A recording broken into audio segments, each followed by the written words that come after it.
هێشتا ئاڵای کوردستان بەسەر قەڵای کەرکووکەوە دەشەکێتەوە و تورکمانەکانیش کار بۆ داگرتنی ئەو ئاڵایە دەکەن لە ڕێگەی دادگاوە. کوردەکان دەیانەوێت هەنگاوی تر بۆ ئەنجامدانی ڕیفراندۆم و هەڵبژاردن بگرنە بەر، بەڵام ئەم جارە هەوڵی بەدەستێنانی پشتگیری عەرەب و تورکمان لە ڕێگەی دانوستانەوە دەدەن.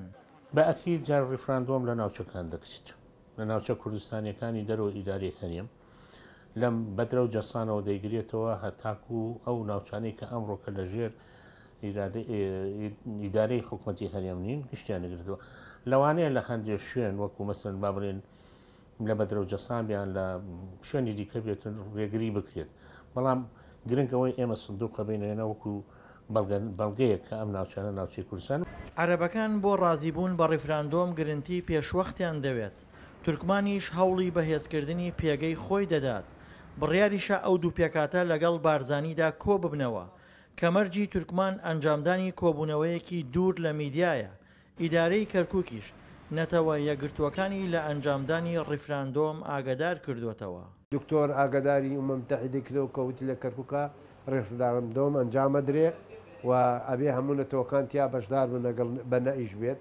من خۆم لە جەلسەکە ئامادە بووم جێگەری مافی مرۆڤی ئومەم متحیدە پێوت بۆ ئەمە بە منەڵێوتەوە بەوە پەیامێکە بینیتەوە نەکو بڵێن بە ئێمەتان نەوتووە. سوپاسمانشی کرد و پیرۆزبایشی لە کورد کرد.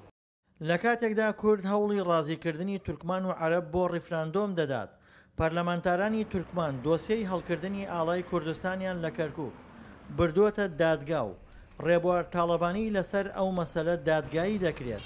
بە پێی پێشبینیەکانیش دادگا بڕیاری داگرتنی ئاڵاکە دەدات، بەڵام کورد پێوەی پابەند نابێت.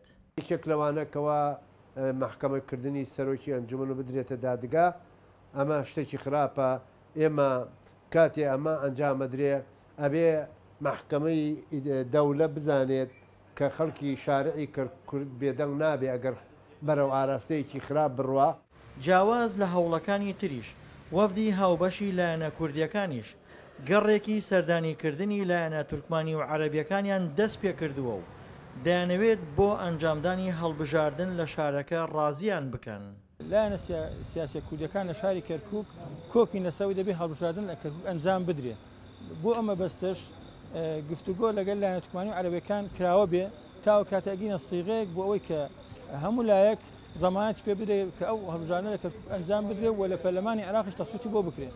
کوتلەی عەرەبی و تورکمانیش بۆ ڕازیبوون بە هەڵبژاردن ئاساییکردنەوەی دۆخەکە و پێداچوونەوەیان بە تۆماری دەنگدەران دەوێت، بەڵام هێشتاش بەو زمانە قسە دەکەن کە کەرکووک شارێکی عێراقی فرەپێکاتەیە. ئینشاءڵڵا سەتەظل کەرکووک پشت بەخوا کەرکووک شارێکی عەرەبی و کوردی و یەزیدی و شەبەکیە بێت. کەرکووک بۆ هەموو نەتەوەجیاکانە پشت بەخوا یەکگرتوو دەبین دژی داگیرکەر و دوژمنان. ڕکابەری لایەنەکان لە کەرکووک هەندێک جار توند و هەندێک جاریش هێور دەبنەوە، بەڵام جگە لە هەندێک گروپی تونڕە و سەرجەم لایەن و پێکاتەکان بڕوایان بە گفتوگۆ و دانوستان بۆ چارەسەرکردنی کێشەکان هەیە. دڵشاد ئەنوەر، دەنگی ئەمریکا، پارێزگای کەرکووک.